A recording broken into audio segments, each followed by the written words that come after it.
शुरू करें।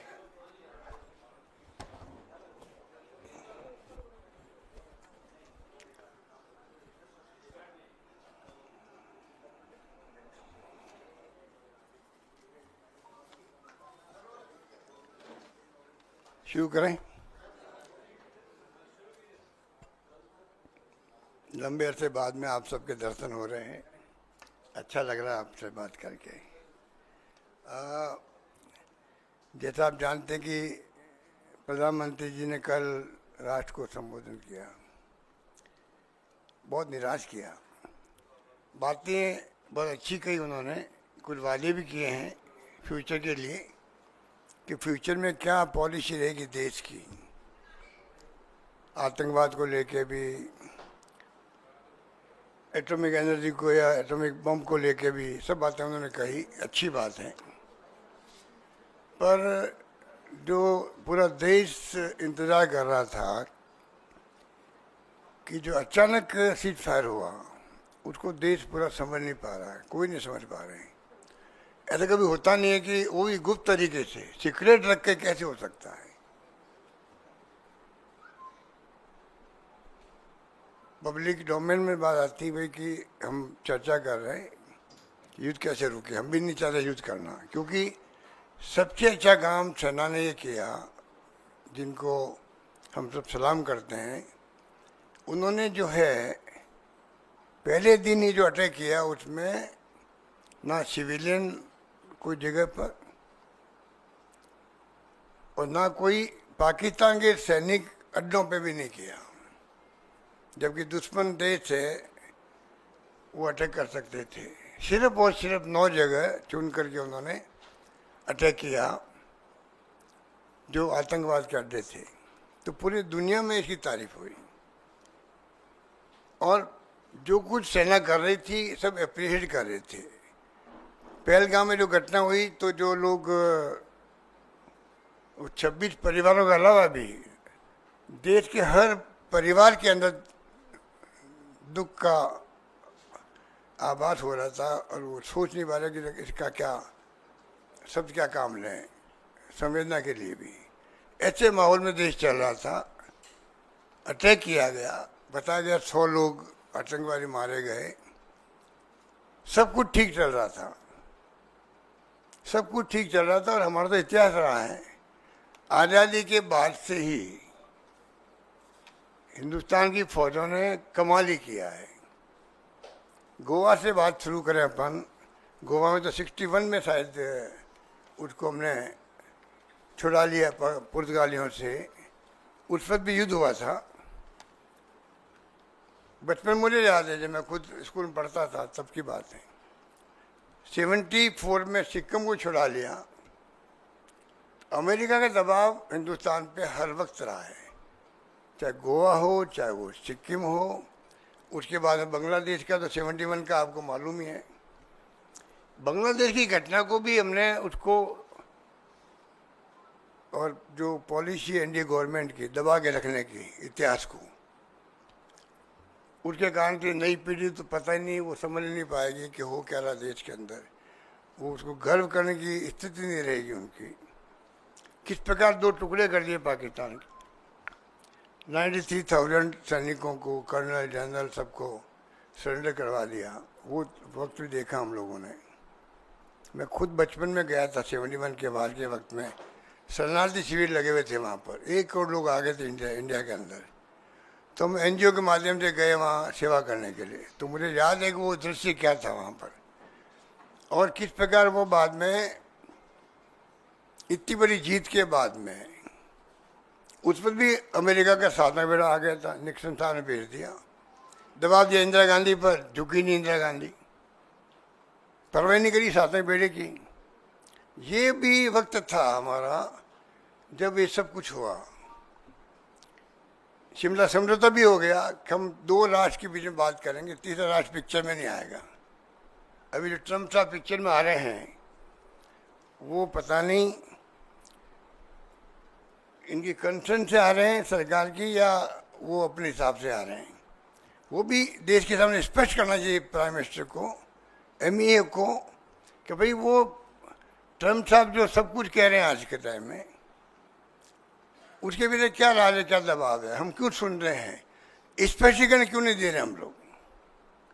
इसलिए मैं आपको कह रहा था कि सेना के बलबूते पर जो आज तक इतिहास में ये घटनाएं बड़ी बड़ी हुई। अरुणाचल प्रदेश था, चाइना का परवाह नहीं करी, उसको भी हमने स्टेट का दर्जा दे दिया। 65 का वार था, हमने देखा हमारे खुद के शहर में 500 बम गिर गए थे। तो बचपन से देखता रहे 65 का वार, सेना ने जम के लड़ा, लाल बहादुर शास्त्री जी थे उस वक्त में।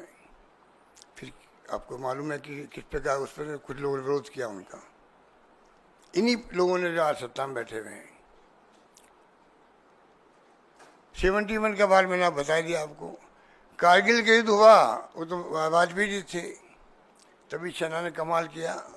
वो बोफोर्स तोप, राजीव गांधी जिंदाबाद के नारे लगाए जाते थे हमारे सैनिक लोग जब तोप चलती थी तो, और उसी राजीव गांधी को बदनाम करके उन्होंने, आप सबको मालूम है मीडिया वालों को कि इनके षड्यंत्र किस प्रकार कामयाब होते हैं।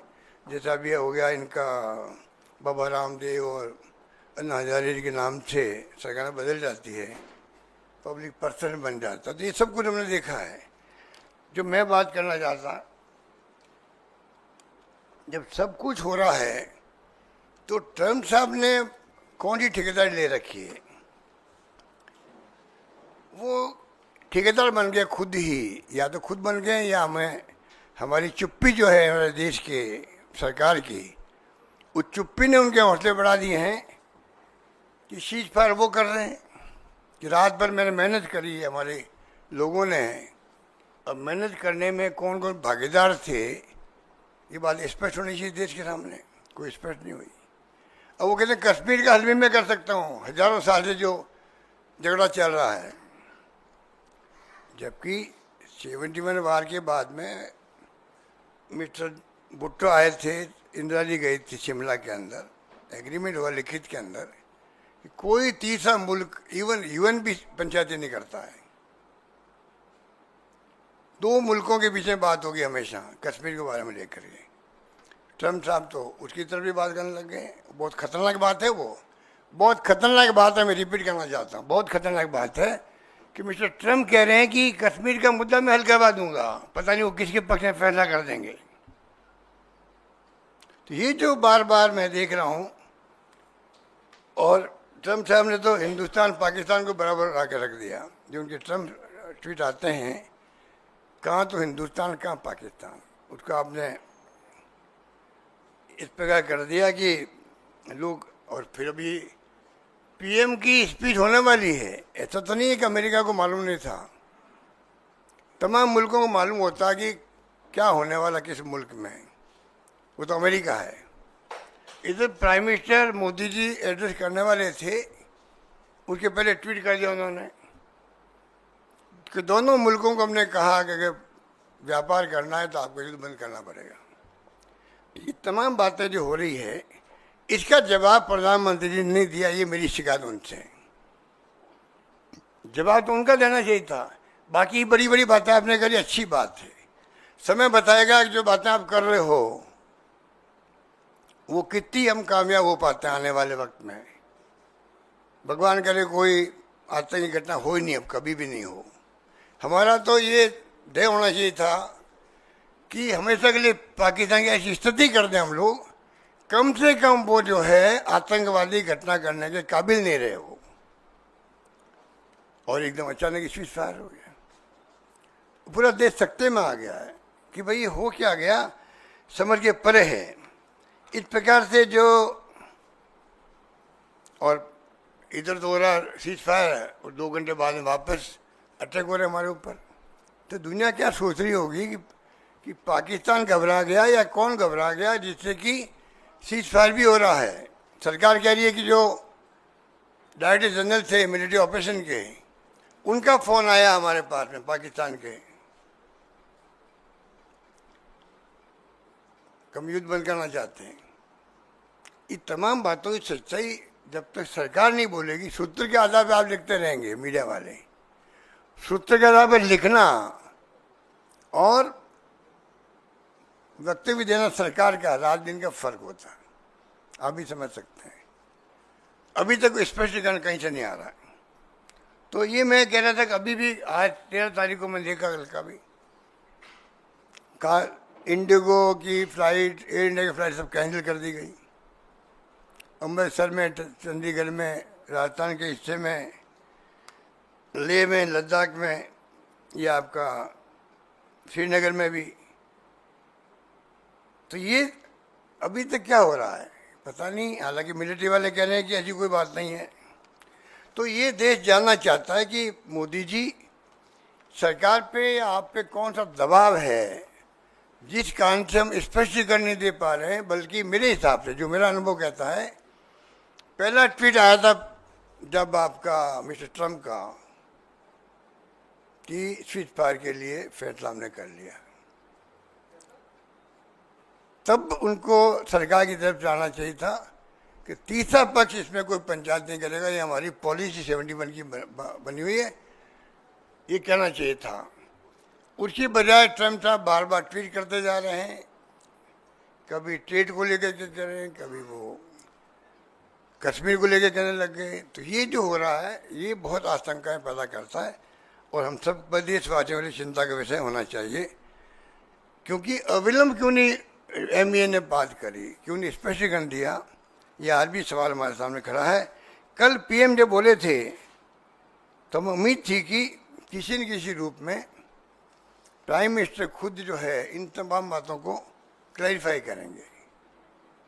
वो कल चूक गए हैं डैमेज कंट्रोल करने में।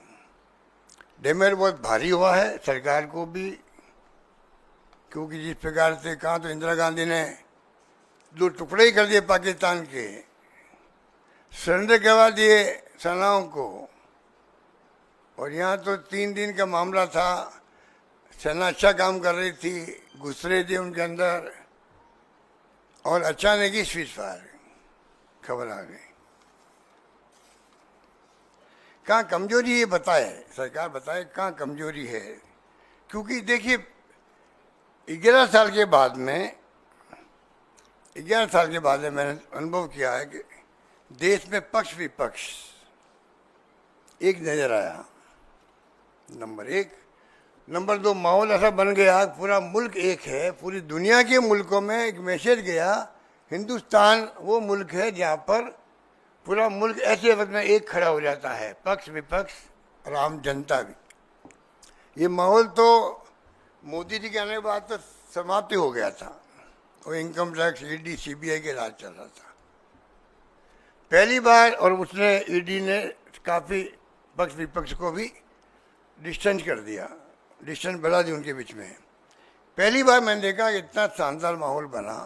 राहुल गांधी जी ने जब कहा पूरा विपक्ष आपके साथ खड़ा है, रिपीटेडली कहा उन्होंने, और कहा नहीं खाली, निभाया, सब तरह से निभाया हम लोगों ने। माहौल बन गया देश के अंदर एकजुटता का, सेनाओं का हौसला ही बढ़ गया कि सब पूरा मुल्क हमारे पीछे खड़ा है। तो क्या कारण था कि ये सब कुछ उलट गया, ये समझ के परे है, हमें समझ नहीं आ रही है। पहलगाम में भी अभी घटना हो गई, उड़ी में पहले हो गई, आपने सर्जिकल स्ट्राइक कर दी। पुलवामा में 50 किलो RDX वो रहस्य बना हुआ अभी तक भी, कि कहाँ से आया न कहाँ कुछ हुआ। करीब 40-50 लोग मारे गए हमारे उस वक्त में भी। ये तमाम बातें दिमाग में घूमती रहती है। पठानकोट की घटना के वक्त तो जो ISI वाले को बुला गए यहाँ पर, वो अभी तक मेरे समझ में नहीं आ रहा है उनको क्यों बुलाया गया था। तो देश में एक तरफ सेना पे हमें गर्व है, उनका शौर्य, उनका पराक्रम एक्स्ट्रा ऑर्डिनरी है, और पूरा विश्व उसका लोहा मानता है। और उसके बाद में फिर इस प्रकार की अचानक घटना हो जाना, ये थोड़ा मैं समझता हूँ कि कई तरह के प्रश्न खड़े हो करते हैं। ये थोड़ा दिमाग के अंदर हम सबके हैं।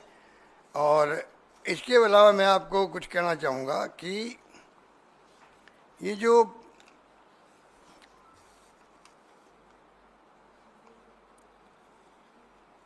प्राइम मिनिस्टर ने कल जो एड्रेस किया, उसमें वादे किए हैं। वो वादे आपने सुन लिए होंगे, इसलिए मैं पढ़ना नहीं चाहता। कि बहुत ज़्यादा उसके अंदर बातें कही गई है, क्योंकि ऑपरेशन सिंदूर जो नाम रखा गया और उसी के अकॉर्डिंग टू एक्ट किया सेनाओं ने। पर अभी इसके बाद में जो मैं देख रहा हूँ कि प्राइम मिनिस्टर ने कहा न्यूक्लियर ब्लैकमेलिंग नहीं चलेगी, अच्छी बात है। पीओके पे और आतंकवाद पे बात होगी, बहुत अच्छी बात है। जो बातें उन्होंने कल कही है कि हम उसके अलावा आतंकवादियों को, उनके पनाहगारों को कोई अंतर नहीं करेंगे, नजर रहेगी हमारी, कार्रवाई जारी रहेगी। ये जो आपका वो कह रहे हैं कि जो ऑपरेशन सिंदूर है ये अस्थायी रूप से स्थगित हुआ है। मैंने तो कभी सुना नहीं आज तक कि अस्थायी रूप से भी सीज फायर होते होंगे। सीज फायर का मतलब सीज फायर होता है, सोच समझ के होता है। इसका मतलब ये सीज फायर भी बिना सोच समझ के हुआ है। पता नहीं सीज फायर का क्या होगा, कब वापस भड़क जाए पाकिस्तान, कोई पता ही नहीं इसका मतलब। जब आप कह रहे हो कि तो अस्थायी है, तो अस्थायी है आपका सीज फायर। आतंक के विरुद्ध कार्रवाई जारी रहेगी, तो फिर आप बताइए ये ऑपरेशन तो स्थगित कैसे होगा आपका? इसका मतलब तो या तो दबाव में जो अमेरिका में बैठ करके टेलीफोन पे बात की होगी प्राइम मिनिस्टर से पाकिस्तान और हिंदुस्तान के, या एमईए के विदेश मंत्री से की होगी, पता नहीं। इतना बातें क्लियर होनी चाहिए सामने। तो ये इस तरीका जो मैं समझता हूँ कि जो अपनाया गया है। और फिर मैं कहना चाहूँगा कि जब पूरी विपक्ष आपके साथ हैं, पूरा विपक्ष साथ में आज भी आगे भी रहेगा, तो क्यों नहीं आप खुद भाग लें मीटिंग के अंदर। ऑल पार्टी मीटिंग की बात तो की जा रही है, उनको भाग लेना चाहिए।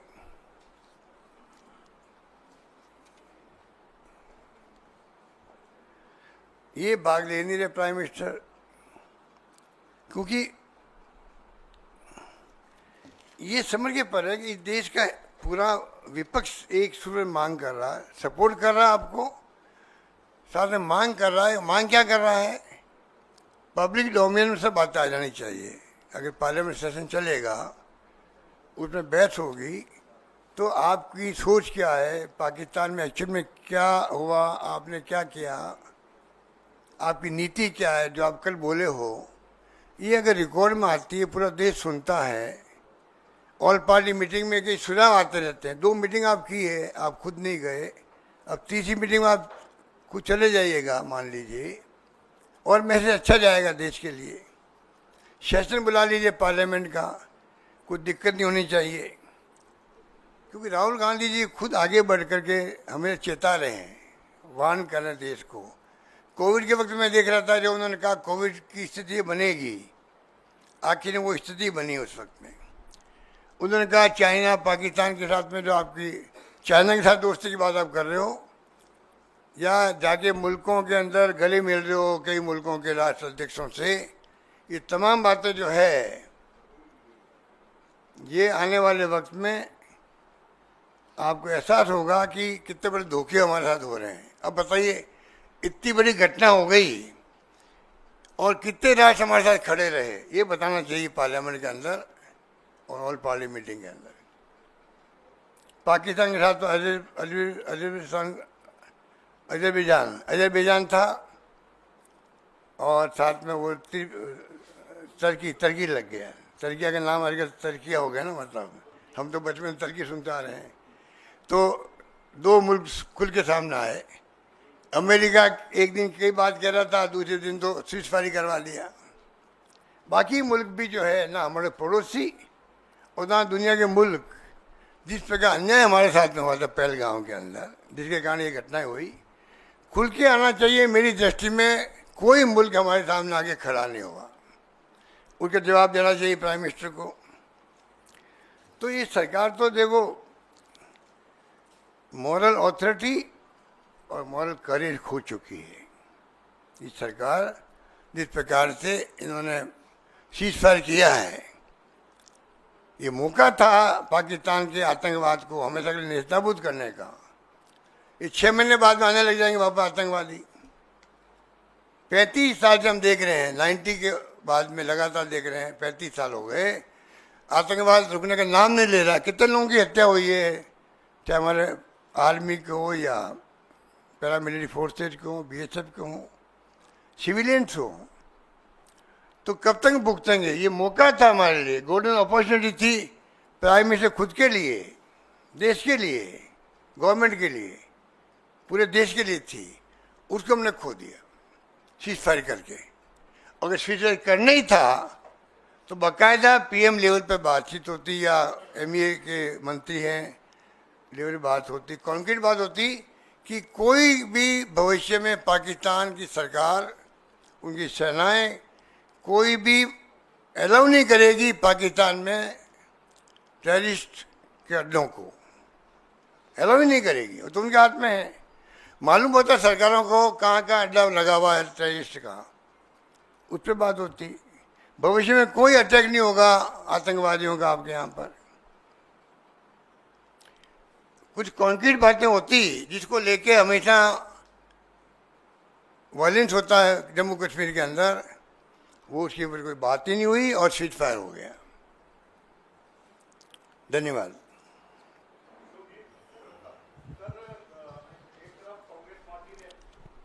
कांग्रेस पार्टी ने कहा कि हमने अपने सारे राजनीतिक कार्यक्रम इस दौरान स्थगित कर दिए। अब भारतीय जनता पार्टी की ओर से, जैसे कांग्रेस ने जय हिंद यात्रा निकाली थी सेना के सम्मान में, कल प्रधानमंत्री के जो राष्ट्र के नाम संबोधन हुआ, उसके बाद भारतीय जनता पार्टी पूरे देश में इसको सियासी तौर पर भुनाने के लिए सोशल मीडिया पर, मीडिया पर और जनता के बीच कैसे इसको ले जाना है, कैसे भारत की सरकार ने, प्रधानमंत्री मोदी ने पाकिस्तान को धूल चटाई, इसको लेकर एक बड़ा कैंपेन करने जा रही है। तो इसको कैसे देखते हैं आप लोग? पहले जो सर्जिकल स्ट्राइक हुई थी या बाद में फायरिंग हुई थी वहाँ जा कर के, उस वक्त माहौल देश का दूसरा था। इस बार जो ऑपरेशन सिंदूर हुआ है, पहलगाम की घटना हुई है, उसके बाद में एब्रप्टली अमेरिका ने पंचायती करके युद्ध को रुकवा दिया है या ऑपरेशन को रुकवा दिया है। इस पर जनता में बहुत भारी रिएक्शन है। उसे घबरा करके बीजेपी तिरंगा यात्रा निकाल रही है, जबकि कांग्रेस ने तिरंगा यात्रा तो शुरू कर दी पहले ही। मैंने ही भाग लिया दिल्ली के अंदर है पर। तो मुझे लगता है कि इस बार जो है ये घबरा करके मैदान में उतरे हैं, पर जनता अब समझ चुकी सच्चाई क्या है। ये बताओ सर PM मोदी सर इधर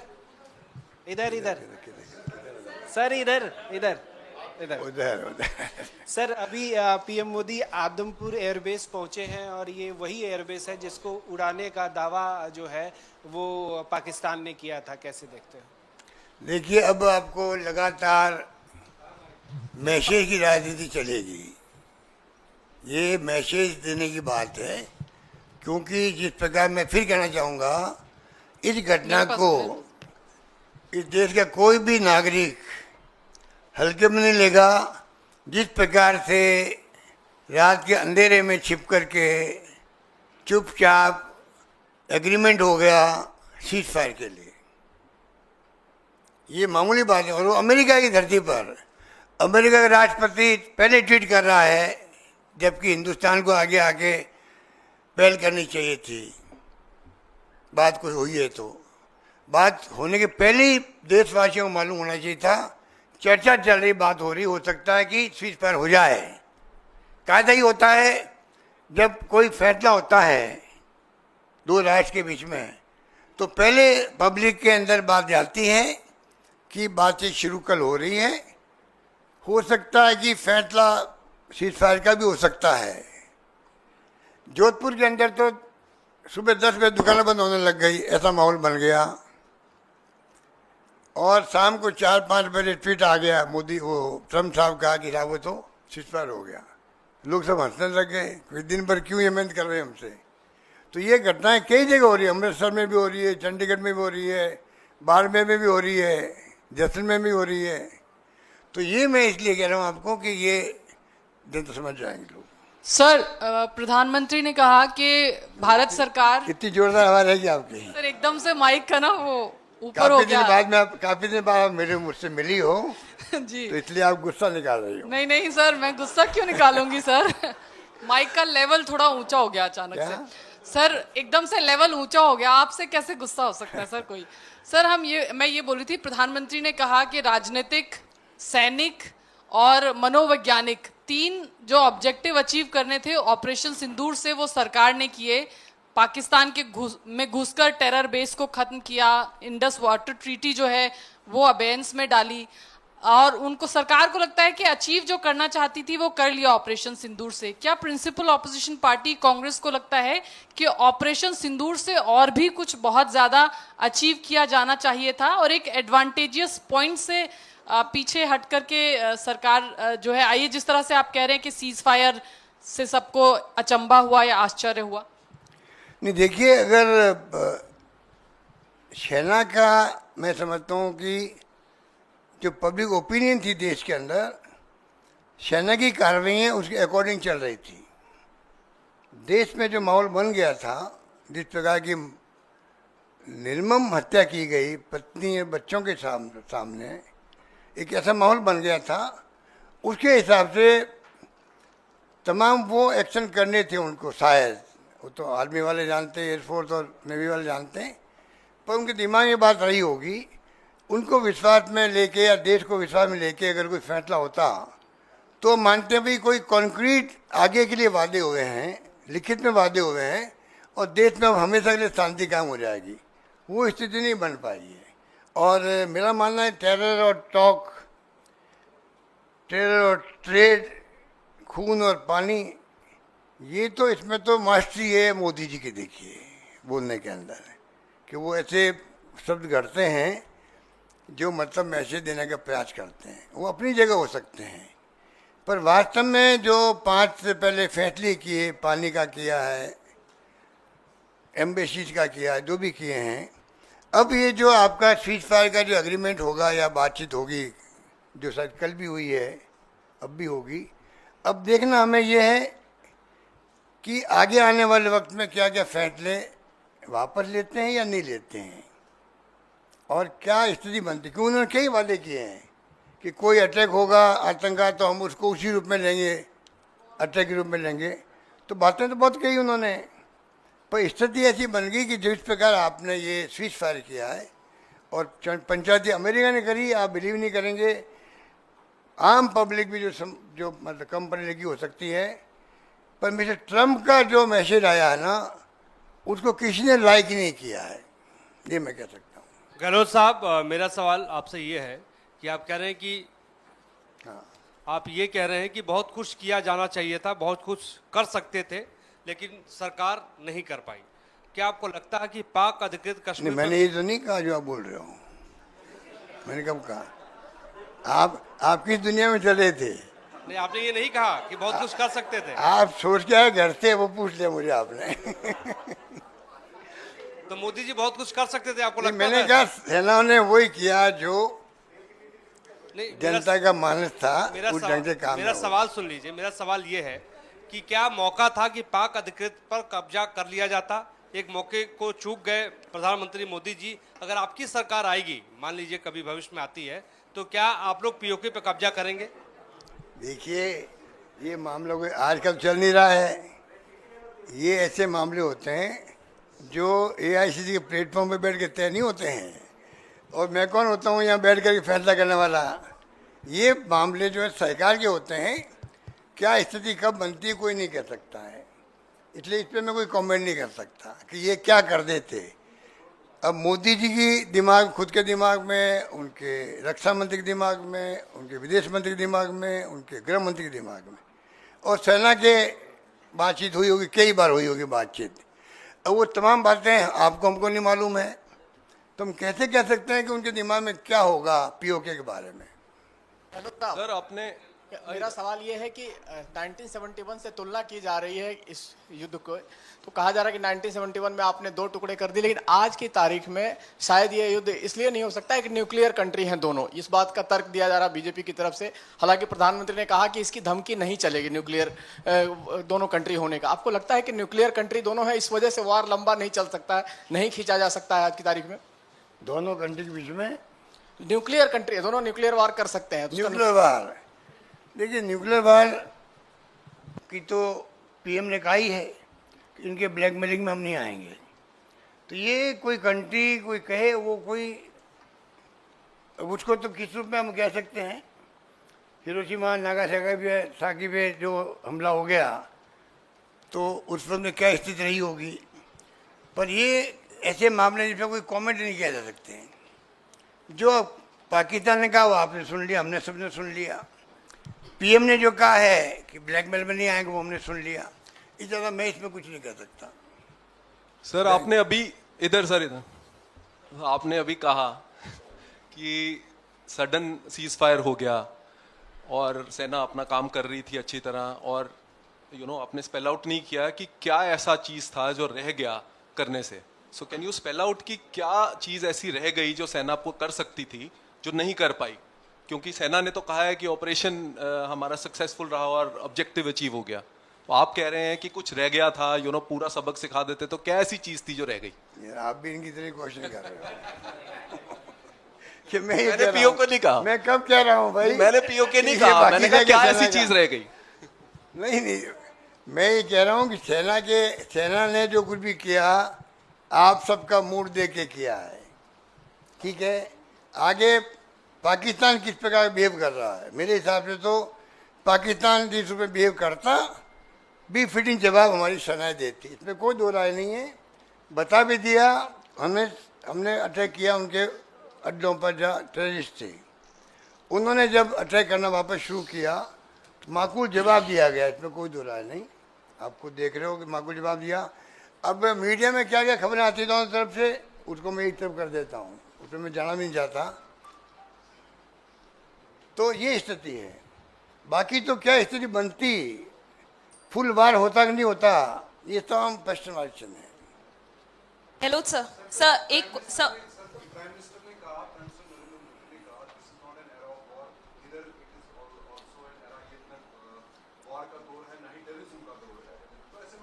क्या क्या वापे बोले क्या?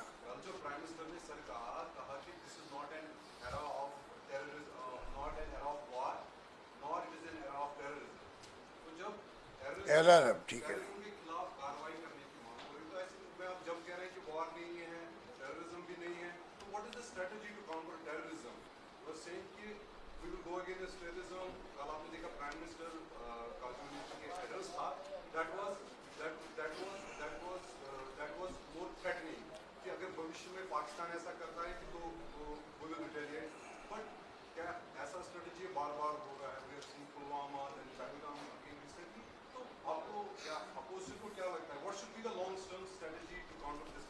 देखिए मेरे ख्याल से उन्होंने ये कहा कि ये युग जो है ये टेररिस्ट का भी, उसका भी नहीं, वार का भी, वही मैं कह रहा हूँ।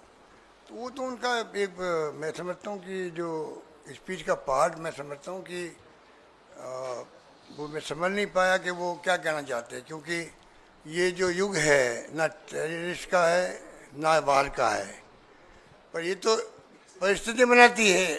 जो स्थिति बन गई पहलगाम में, वो परिस्थिति क्रिएट हो गई, इसलिए युद्ध तो हुआ ना। ये पीएम को ही जाके कहीं पूछना उस बात को। तो थैंक यू सर एक क्वेश्चन सर। थैंक यू भाई।